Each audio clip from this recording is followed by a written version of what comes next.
Acara pada pagi hari ini: 1. Pembukaan, 2. Kata sambutan, 3. Penyampaian materi, 4. Tanya jawab, 5. Doa, dan 6. Penutup.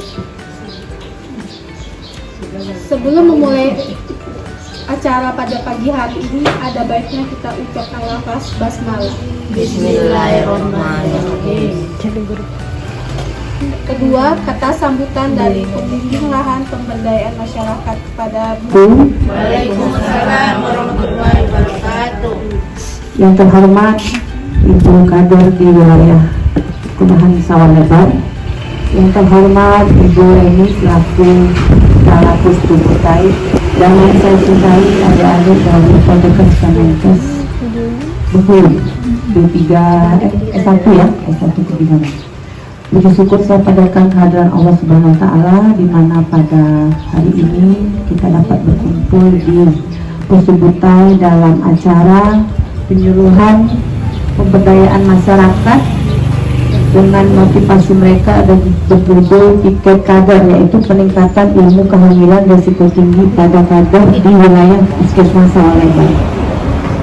Pada kesempatan ini saya mengucapkan banyak terima kasih pada dampak kurang menguntungkan baik bagi ibu maupun janinnya, memiliki resiko kegawatan tetapi tidak darurat. Nah, faktor resikonya itu seperti apa aja sih? Yang pertama ada kelompok faktor resiko yang satu, atau ada potensi gawat obstetri.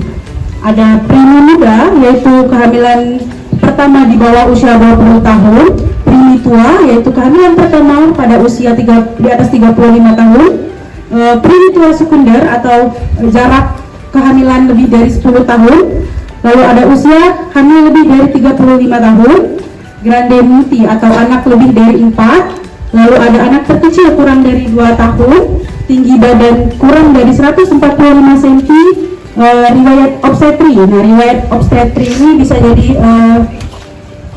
riwayat persalinannya sesar atau pengguguran yang berulang kali. Lalu yang kedua ada faktor resiko yang kedua, yaitu ada gawat obstetri ya, seperti penyakit ibu yaitu asma, hipertensi, dan riwayat diabetes seperti itu. Lalu ada preeklamsi ringan, hamil kembar, hidramnion atau ketuban banyak, lalu hamil serotinus yaitu lebih dari 42 minggu, lalu ada IUFD, intrauterin petalit atau janin yang meninggal, lalu letak janin yaitu ada sungsang dan lintang. Selanjutnya ada kelompok faktor risiko ketiga, yaitu ada gawat darurat obstetri. Nah, ini biasanya terjadi perdarahan, preeklamsi berat, dan eklamsi yaitu darah tinggi ya. Nah, tanda gejala kehamilan risiko tinggi itu ada yang pertama perdarahan atau keputihan pada vagina. Nah, ini keputihannya itu yang berlebihan, berbau dan berwarna kuning. Lalu ada penurunan atau hilangnya gerakan janin. Itu ditanya ke ibu hamilnya, gerakan janinnya lebih dari 30 kali dalam sehari. Lalu ada nyeri atau rasa terbakar saat buang air kecil. Lalu ada pembengkakan atau kemerahan secara tiba-tiba pada wajah, tangan, jari, dan itu biasanya di kaki juga. Itu tanda-tanda darah tinggi atau preeklamsi. Lalu ada jantung berdebar kencang saat hamil, kesulitan bernapas, sakit pada area dada, kelelahan yang ekstrim, dan demam saat hamil di atas 38 derajat Celcius. Nah, komplikasi apa aja sih kalau kita kehamilan resiko tinggi itu? Yang pertama ada dampak pada bayi. Bayi lahir belum cukup bulan, lalu ada bayi lahir dengan berat badan rendah, BBLR, yaitu di bawah 2.500 gram, lalu janin meninggal dalam kandungan. Lalu pada ibu, nah pada ibu ini ada keguguran atau abortus, lalu persalinan tidak lancar atau macet. Selanjutnya ada perdarahan sebelum dan sesudah persalinan, lalu ibu hamil atau ibu bersalin meninggal, dan keracunan kehamilan atau kejang-kejang. Apakah kehamilan resiko tinggi dapat dicegah? Kehamilan resiko tinggi dapat dicegah dengan yaitu dapat jika gejalanya ditemukan sedini mungkin, sehingga dapat dilakukan tindakan antisipasi dan perbaikan, yaitu deteksi dini. Jadi kita sedini mungkin selalu menanyakan bagaimana keadaan ibu hamil kita, seperti itu. Keluhan-keluhannya apakah masih normal atau agak tinggi, seperti itu ya. Lalu dengan memeriksakan kehamilan sedini mungkin dan teratur ke posyandu, puskesmas, rumah sakit, paling sedikit itu 6 kali selama masa kehamilan.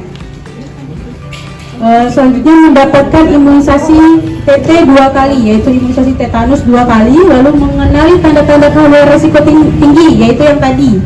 Lalu menghindari jarak kehamilan terlalu dekat, di bawah 2 tahun itu termasuk dalam resiko tinggi. Jadi dianjurkan hamil itu jarak anaknya itu minimal 2 tahun.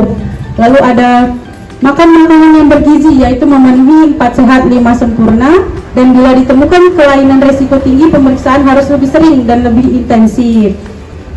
Jadi kalau mau periksanya lebih dari 6 kali itu lebih bagus, ya. Selanjutnya itu salah satu alat yang digunakan untuk mendeteksi dini adalah kartu skor Fujiro Jati, yaitu KSPR. Warahmatullahi wabarakatuh. Waalaikumsalam warahmatullahi wabarakatuh. Saya dari Posyandu Mawar, mewakili dari Mawar. Saya mau bertanya masalah kehamilan keponakan. Nah, tadi banyak dikatakan dari yang kita tadi bahwa kalau melakukan sungsang atau ini pada kelainan kan ditangani di kedokteran ya. Tapi kalau seandainya lahir dari bidan, apakah itu tidak boleh? Bagaimana? Karena saya kadang-kadang anak-anaknya karena saya yang duluan, nah itu tahu ibu yang duluan, itu malunya ke situ, memangnya di rumah. Nah, jadi bagaimana cara mengatasi itu supaya jangan malu situ, kita bisa melakukan itu. Assalamualaikum warahmatullahi wabarakatuh. Waalaikumsalam. Ada lagi ibu-ibu, boleh kita tampung 3 pertanyaan. Tahu kan ada yang lagi hamil di rumah atau tetangga. Boleh, Bu, ada lagi? Kepada ibu kader yang lainnya, apakah ada yang masih ingin bertanya?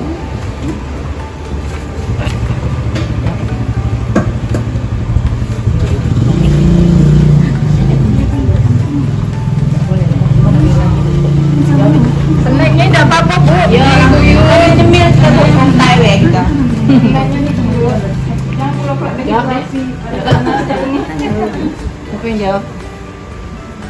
Boleh tanya? Oh iya, ini pertanyaan. Tampung.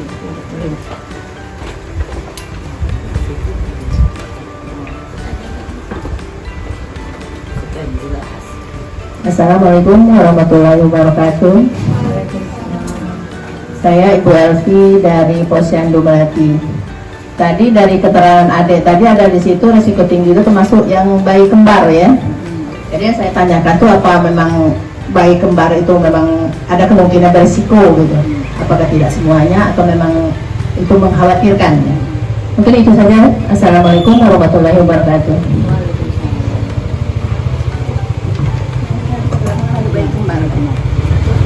Mencoba menjawab pertanyaan dari Ibu Nur dari Posyandu Mawar. Apakah sungsang itu masih bidan boleh menolong atau tidak?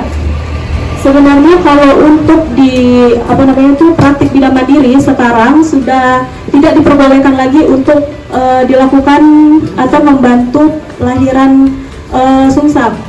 Itu harus ke paskes yang lebih tinggi, yaitu dengan bantuan dokter. Sebenarnya kalau untuk di bidan itu resikonya banyak fasilitas yang tidak ada di bidan itu. Sedangkan kalau untuk di rumah sakit itu masih bisa dibimbing oleh bidan dan juga dokter. Kalau di rumah sakit bidan memang masih bisa menolong, tapi mereka mempunyai fasilitas yang cukup. Sedangkan kalau untuk di praktik bidan mandiri mereka diwaspadai karena fasilitas yang mereka punyai itu tidak memadai kayak gitu. Terima kasih. Baiklah, saya tutup. Wassalamualaikum warahmatullahi wabarakatuh.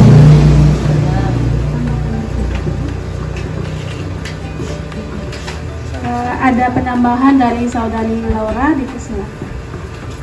Baik, terima kasih. Tadi tentang persalinan sungsang ya Bu ya.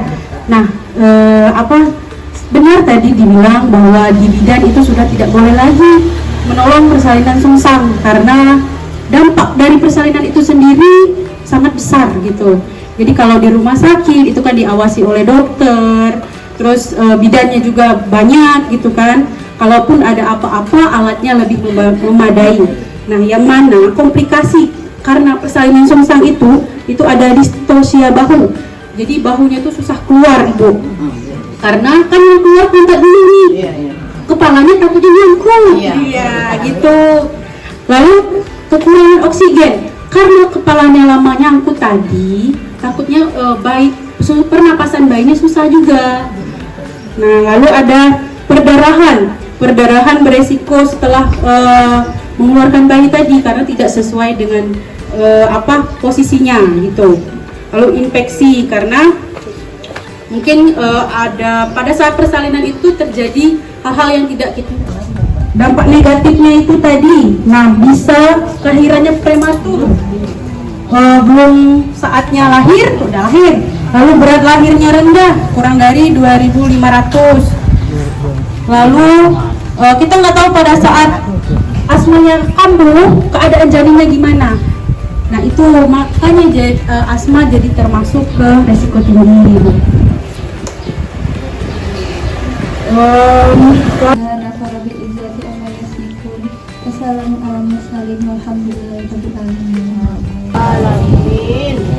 Saya akhiri. Wassalamualaikum warahmatullahi wabarakatuh. Waalaikumsalam.